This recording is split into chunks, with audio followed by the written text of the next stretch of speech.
ഇനി എന്റെ ചോദ്യം, നബി സല്ലല്ലാഹു അലൈഹി വസല്ലമ തങ്ങൾക്ക് അല്ലാഹു സുബ്ഹാനഹു വ തആല ഇറക്കി കൊടുത്ത അതേ ഖുർആനാണ് സിദ്ദീഖ് റളിയല്ലാഹു അൻഹു ഉസ്മാൻ റളിയല്ലാഹു അൻഹു നിങ്ങൾ ക്രോഡീകരിച്ച ഈ ഖുർആൻ എന്നതിന് ഖുർആൻ എന്നൊരു തെളിവ്? അസ്സലാമു അലൈക്കും വറഹ്മത്തുള്ളാഹി വബറകാതുഹു.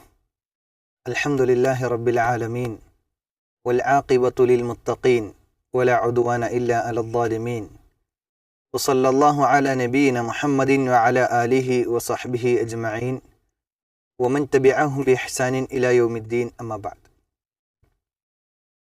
വഹാബികൾക്ക് ഉത്തരം ചെയ്യാൻ കഴിയാത്ത ചോദ്യങ്ങളെന്ന് പറഞ്ഞ് ഒരു സീരീസ് ചെയ്യുന്ന ഒരു ഉസ്താദിനെ സോഷ്യൽ മീഡിയയിൽ കാണാനിടയായി. അദ്ദേഹത്തിൻ്റെ വീഡിയോകൾ ഇങ്ങനെ കണ്ടു നോക്കുമ്പോൾ യഥാർത്ഥത്തിൽ അദ്ദേഹം ഉത്തരം അർഹിക്കുന്നില്ല എന്നതാണ്. പക്ഷെ എന്നാലും അദ്ദേഹം അതിലൂടെ സ്ഥാപിക്കാൻ ശ്രമിക്കുന്ന ചില കാര്യങ്ങളുണ്ട്. അതിനെക്കുറിച്ച് എന്തായാലും പറയേണ്ടതുണ്ട് എന്നതുകൊണ്ട് മാത്രമാണ് ഈ ഒരു വീഡിയോ ചെയ്യുന്നത്. അപ്പം അദ്ദേഹത്തിൻ്റെ ആദ്യത്തെ ചോദ്യം നമുക്കൊന്ന് കേൾക്കാം. ഖുർആനിലുണ്ടോ ഹദീസിലുണ്ടോ നബി സല്ലല്ലാഹു അലൈഹി വസല്ലമ തങ്ങൾക്ക് അല്ലാഹു സുബ്ഹാനഹു വ തആല ഇറക്കിയതാണ് വിശുദ്ധ ഖുർആൻ എന്നതിൽ ആർക്കും സംശയമില്ല. അപ്പം അദ്ദേഹത്തിൻ്റെ ആദ്യത്തെ എൻട്രി തന്നെ ഖുർആനിലുണ്ടോ ഹദീസിലുണ്ടോ എന്ന് ചോദിച്ചിട്ടാണ്. അപ്പം ഇത് പൊതുവേ സലഫികൾ, മുജാഹിദുകൾ, സമസ്തക്കാരോട് ചോദിക്കുന്ന പ്രധാനപ്പെട്ടൊരു ചോദ്യമാണ്. കാരണം പ്രമാണങ്ങളിൽ ഇല്ലാത്തതിനെ വലിയ പോരിശയും നന്മയും പുണ്യവുമായി അവതരിപ്പിക്കുന്ന ഇല്ലാ കഥകൾ പറഞ്ഞ് അത് ദീനിലുള്ളതാണെന്ന് പറഞ്ഞ് പ്രചരിപ്പിക്കുന്ന, ഖുർആനിനെയും സുന്നത്തിനെയും മാറ്റി നിർത്തി പുത്തൻ ആചാരങ്ങൾ ജീവിതത്തിൽ കൊണ്ടു നടക്കുന്ന ആളുകൾ, അവരോട് സ്വാഭാവികമായി നമ്മൾ ചോദിക്കാറുണ്ട്, പ്രമാണങ്ങളോടൊപ്പം നിൽക്കണം എന്നതുകൊണ്ട് മാത്രം, ഇസ്ലാമിനോടും ദീനിനോടും പ്രതിബദ്ധതയുള്ളതുകൊണ്ട് മാത്രം, അതോടൊപ്പം മുസ്ലിം ഉമ്മത്തിനോട് പ്രതിബദ്ധത ഉള്ളതുകൊണ്ട് നമ്മൾ ചോദിക്കാറുണ്ട്, ഇത് ഖുർആനിലുണ്ടോ ഹദീസിലുണ്ടോ, അല്ലെങ്കിൽ ഇജ്മായിലുണ്ടോ ഖിയാസിലുണ്ടോ എന്ന് പൊതുവേ നമ്മൾ ചോദിക്കാറുണ്ട്. 4 പ്രമാണങ്ങളാണ് വിശ്വാസികൾക്ക് സ്വീകാര്യമായത്. അതൊന്ന് ഖുർആനാണ്, പിന്നെ ഹദീസാണ്, പിന്നെ അതിൽ നിന്ന് പണ്ഡിതന്മാർ സ്വീകരിച്ചിട്ടുള്ള നിലപാടുകൾ, അതിനെ ശരിയായ നിലപാടുകളെയാണ് നമ്മൾ സ്വീകരിക്കാറുള്ളത്. അപ്പം അതുകൊണ്ട് തന്നെ ഈ ചോദ്യം വളരെ പ്രസക്തമാണ്. പക്ഷേ കളിയാക്കുക എന്ന നിലയിൽ അദ്ദേഹം തിരിച്ച് ഇങ്ങോട്ട് ചോദിക്കുന്നു. ഈ ചോദ്യത്തിൻ്റെ മർമ്മം എന്താണെന്ന് നമുക്ക് ഇൻഷാ അല്ലാഹ് ഇതിൻ്റെ അവസാനത്തിൽ നമുക്ക് സംസാരിക്കാം. ഏതായാലും അദ്ദേഹത്തിൻ്റെ വലിയ ചോദ്യത്തിലേക്ക് നമുക്ക് കടക്കാം. എന്നാൽ നബി സല്ലല്ലാഹു അലൈഹി വസല്ലം തങ്ങളുടെ വഫാത്തിന് ശേഷം സിദ്ദീഖ് റളിയല്ലാഹു അൻഹു തങ്ങളുടെ കാലഘട്ടത്താണ് ആദ്യമായിട്ട് വിശുദ്ധ ഖുർആൻ 2 ചട്ടക്കുള്ളിൽ ക്രോഡീകരിക്കുന്നത്. ഇപ്പോൾ പറഞ്ഞ കാര്യം ശരി തന്നെയാണ്. നബി സല്ലല്ലാഹു അലൈഹി വസല്ലമയുടെ വഫാത്തിന് ശേഷമാണ് ഖുർആനിനെ 2 ചട്ടക്കുള്ളിൽ ക്രോഡീകരിച്ചിട്ടുള്ളത് എന്നതുകൊണ്ട് ഖുർആൻ ഒരു പുത്തൻ വാദമായി അല്ലെങ്കിൽ പുത്തൻ ആചാരമായിട്ട് മാറിയിട്ടില്ലല്ലോ. വിശുദ്ധ ഖുർആൻ എന്നത് അള്ളാഹുവിൻ്റെ റസൂൽ സല്ലല്ലാഹു അലൈഹി വസല്ലമയുടെ മേൽ അവതരിപ്പിക്കപ്പെട്ടതാണ്. അത് സംരക്ഷിക്കുക എന്ന ലക്ഷ്യത്തോടു കൂടിയാണ് അബൂബക്കർ റളിയല്ലാഹു അൻഹു അതിനെ 2 ചട്ടക്കുള്ളിലാക്കിയിട്ടുള്ളത്. അതിന് ഒരു പുത്തൻ വാദമെന്നൊരിക്കലും പറയാൻ പാടില്ല. അത് പറയാൻ കഴിയുകയുമില്ല. ഒരു വിശ്വാസിയെ സംബന്ധിച്ചിടത്തോളം അതിനെ സംരക്ഷിക്കുക എന്നത് അത് നമ്മുടെ ബാധ്യത എന്നതിനപ്പുറം അള്ളാഹു സുബ്ഹാനഹു വ തആല അത് ബാധ്യതയായി ഏറ്റെടുത്തതാണ്. അതിന് പല രൂപങ്ങൾ അള്ളാഹു കണ്ടെന്ന് വരാം. ഇന്നാ നഹ്നു നസ്സൽന ദിക്റ വ ഇന്നാ ലഹു ലഹാഫിളൂൻ എന്നാണ് വിശുദ്ധ ഖുർആൻ പറഞ്ഞത്. ഞാനാണ് അതിനെ ഇറക്കിയിട്ടുള്ളത്, ഞാൻ തന്നെ അതിനെ സംരക്ഷിക്കുക തന്നെ ചെയ്യും എന്ന് അള്ളാഹ് പറയാണ്. ആ സംരക്ഷണത്തിൻ്റെ ഒരു ഭാഗമായിക്കൊണ്ട് അള്ളാഹു ഭൂമിയിൽ നടപ്പിലാക്കിയതാണ് 2 ചട്ടക്കുള്ളിൽ ഖുർആനിനെ ക്രോഡീകരിച്ചു എന്നത്. അത് അബൂബക്കർ റളിയല്ലാഹു അൻഹുവിൻ്റെ കാലഘട്ടത്തിലായി എന്നതാണ്. ശരി, ഇനി അദ്ദേഹത്തിൻ്റെ ന്യായങ്ങളിലേക്കും വാദങ്ങളിലേക്കും വരാം. ചോദ്യത്തിലേക്ക്, മർമ്മത്തിലേക്ക് വരാം. അദ്ദേഹം പറയട്ടെ. ഇന്നത്തെ ഇതിന്റെ വിപുലമായ ക്രോഡീകരണം, അതായത് റസ്മുൽ ഉസ്മാനി എന്ന് പറയുന്നത് ഈ ലിപി ഇതെന്നാ വന്നെന്നുള്ള ബോധം നിങ്ങൾക്ക് ഉണ്ടാവുമല്ലോ അല്ലെ. അതേ പ്രകാരം തന്നെ ഫതഹ് കസ്റ ലൊമ്മൊന്നും മുത്തുനബി സല്ലല്ലാഹു അലൈഹി വസല്ലം തങ്ങൾക്ക് ഇറക്കിയ സമയം ഉണ്ടായിട്ടില്ല. അപ്പോൾ അദ്ദേഹം പ്രധാനമായും 3 കാര്യങ്ങളാണ് ഇവിടെ എടുത്തു പറഞ്ഞത്. ഒന്ന്, റസൂലുള്ളാഹി സ്വല്ലല്ലാഹു അലൈഹി വസല്ലമയുടെ കാലഘട്ടത്തിൽ ഇല്ലാത്ത 2 ചട്ടക്കുള്ളിൽ ഖുർആനെ ക്രോഡീകരിച്ചതായ പുത്തൻ പ്രവർത്തനം.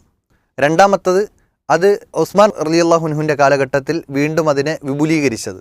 പിന്നെ അതിൽ ഹറക്കത്തുകൾ ഇട്ടത്.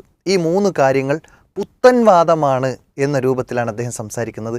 ഇത് പറയാനുള്ള കാരണം എന്താണ് എന്നത് അദ്ദേഹം തന്നെ പറയട്ടെ. ഇനി എന്റെ ചോദ്യം, നബി സല്ലല്ലാഹു അലൈഹി വസല്ലമ തങ്ങൾക്ക് അല്ലാഹു സുബ്ഹാനഹു വ തആല ഇറക്കി കൊടുത്ത അതേ ഖുർആനാണ് സിദ്ദീഖ് റളിയല്ലാഹു അൻഹും ഉസ്മാൻ റളിയല്ലാഹു അൻഹും നിങ്ങൾ ക്രോഡീകരിച്ച ഈ ഖുർആൻ എന്നതിന് ഖുർആൻ എന്നൊരു തെളിവ്? അപ്പോൾ അദ്ദേഹം വീണ്ടും അദ്ദേഹത്തിൻ്റെ പുത്തൻ വാദങ്ങളെ സ്ഥിരീകരിക്കാൻ വേണ്ടി ഒരു മറുപടിയായി അദ്ദേഹം ശ്രമിക്കുകയാണ്.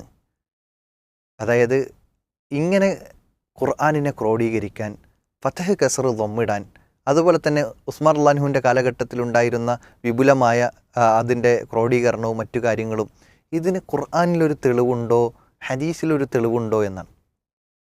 അങ്ങനെ ക്രോഡീകരിക്കുന്നത് അതൊരു ആചാരമായിക്കൊണ്ടും അതുപോലെ തന്നെ അങ്ങനെ ക്രോഡീകരിക്കുന്നതിലൊരു പുണ്യമായിക്കൊണ്ടും ഇവിടെ ഉസ്മാൻ റളിയല്ലാഹു അൻഹുവോ അല്ലെങ്കിൽ അബൂബക്കർ റളിയല്ലാഹു കണ്ടിട്ടില്ല.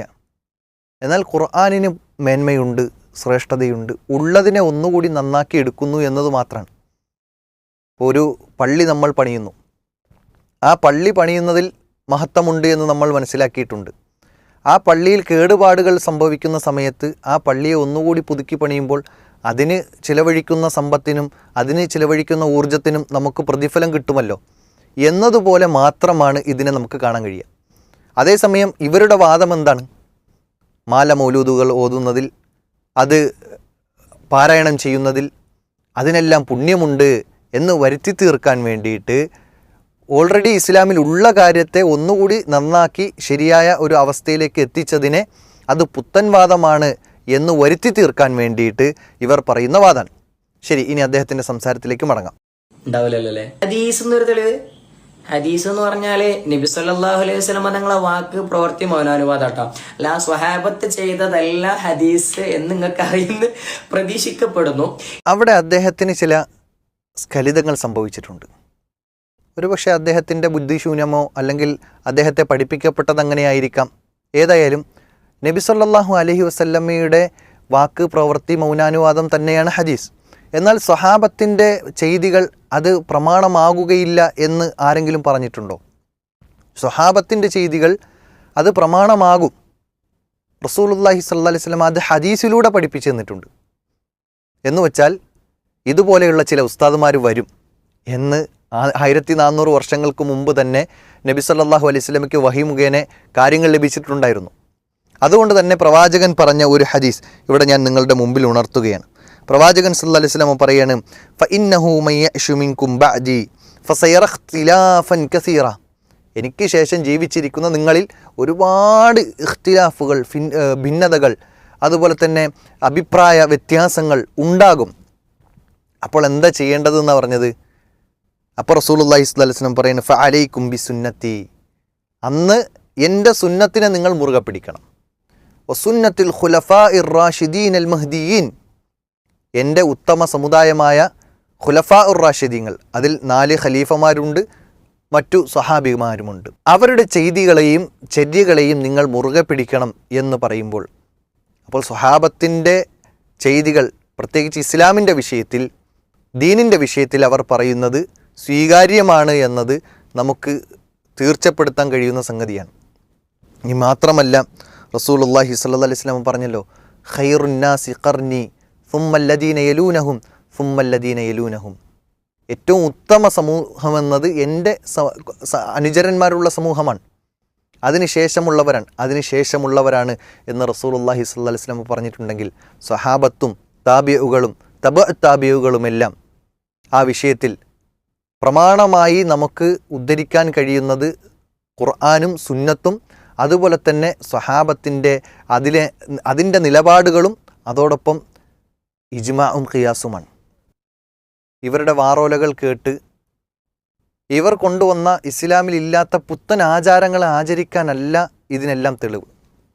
ഇവരിത് ഈ ചോദ്യം ചോദിച്ചതും അതുപോലെ തന്നെ ഈ ഇങ്ങനെ ഒരു വീഡിയോ ചെയ്യാൻ കാരണമായതും ഒരുപക്ഷെ അവർ നിലവിൽ ചെയ്തുകൊണ്ടിരിക്കുന്ന ചില വാറോലകൾക്ക്, ചില പുത്തൻ ആചാരങ്ങൾക്ക്, പുത്തൻ വാദങ്ങൾക്ക് തെളിവ് പിടിക്കാനാണ്. ഇങ്ങനെ സ്വഹാബത്ത് ചെയ്തിട്ടുണ്ട്, അത് നിങ്ങൾക്ക് തെളിവാണെങ്കിൽ ഞങ്ങൾക്കിതാ ഇതിനും തെളിവുണ്ട് എന്ന് പറയാൻ വേണ്ടിയിട്ടാണ് ഇവർ ഈ സംഗതി ചെയ്തിട്ടുള്ളത്. അതുകൊണ്ട് തന്നെ മുസ്ലിയാരെ, നിങ്ങൾ ചെയ്യുന്ന ബിദ്അത്തുകൾ, നബിദിനാഘോഷങ്ങൾ, അതുപോലെ തന്നെ സ്വലാത്ത് നഗറുകൾ, പിന്നെ ഓൺലൈൻ മജ്ലിസുകൾ, ഇങ്ങനെ തുടങ്ങിയുള്ള ഇത്തരം പുത്തൻ ആചാരങ്ങൾ നിർവഹിക്കാനുള്ള തെളിവുകളല്ല യഥാർത്ഥത്തിൽ ഖുർആൻ ക്രോഡീകരണത്തിനുള്ള ഉദാഹരണം. അത് നിങ്ങൾ വേറെന്തെങ്കിലുമൊക്കെ കണ്ടെത്തിക്കോളി. ഏതായാലും നിങ്ങൾക്കിത് തെളിവാവൂല എന്നത് തീർച്ചപ്പെടുത്തി പറയാൻ. കാരണം വിശുദ്ധ ഖുർആൻ എന്നത് അള്ളാഹു സംരക്ഷിക്കുമെന്ന് പറഞ്ഞതാണ്. അത് വിശുദ്ധ ഖുർആൻ പ്രവാചകൻ്റെ മേൽ ഇറക്കിയ ഗ്രന്ഥമാണ്. അതിനെ ഒന്ന് ക്രോഡീകരിച്ചു എന്നതല്ലാതെ അതിൻ്റെ അപ്പുറം വേറൊരു പുതിയ പുത്തൻ ആചാരം ചെയ്തിട്ടില്ല. മറിച്ച് നിങ്ങൾ ചെയ്യുന്നത് എന്താണ്? നിങ്ങൾ ഇതിൻ്റെ പേരിൽ ചെയ്യുന്നത് പുത്തൻ ആചാരങ്ങൾ ഉണ്ടാക്കുന്നു, മൗലൂദുകളും റാത്തീബുകളും ഉണ്ടാക്കുന്നു. ഇതൊന്നും ഇസ്ലാമിൽ അടിസ്ഥാനമില്ലാത്ത കാര്യമാണ്. അപ്പോൾ ഇസ്ലാമിൽ അടിസ്ഥാനമില്ലാത്ത കാര്യങ്ങളെ നിങ്ങൾ നിർമ്മിക്കുകയും അതിൽ വലിയ മഹത്വങ്ങളുണ്ട് എന്ന് പറയുകയും എന്നിട്ട് അതിന് ഇത്തരം ചില ന്യായങ്ങൾ കൊണ്ടുവന്ന് തെളിവ് പിടിക്കുകയും ചെയ്യും. എന്നാൽ ഇതൊരിക്കലും തെളിവാവുകയില്ല എന്ന് മുസ്ലിയാർ മനസ്സിലാക്കട്ടെ എന്നാണ് ഇവിടെ ഓർമ്മപ്പെടുത്താനുള്ളത്. അള്ളാഹു സുബ്ഹാനഹു തആലയാണ് കൂടുതൽ കാര്യങ്ങൾ അറിയുന്നവൻ. കാര്യങ്ങളെ കൃത്യമായി മനസ്സിലാക്കാനും അതനുസരിച്ച് പ്രവർത്തിക്കുവാനും സത്യം സത്യമായി ഉൾക്കൊള്ളുവാനുമുള്ള തൗഫീഖ് അല്ലാഹു നമുക്ക് അവർക്ക് നൽകി അനുഗ്രഹിക്കുമാറാകട്ടെ. വആഖിറു ദഅ്വാന അനിൽ ഹംദുലില്ലാഹി റബ്ബിൽ ആലമീൻ. അസ്സലാമു അലൈക്കും വറഹ്മത്തുള്ളാഹി വബറകാതുഹു.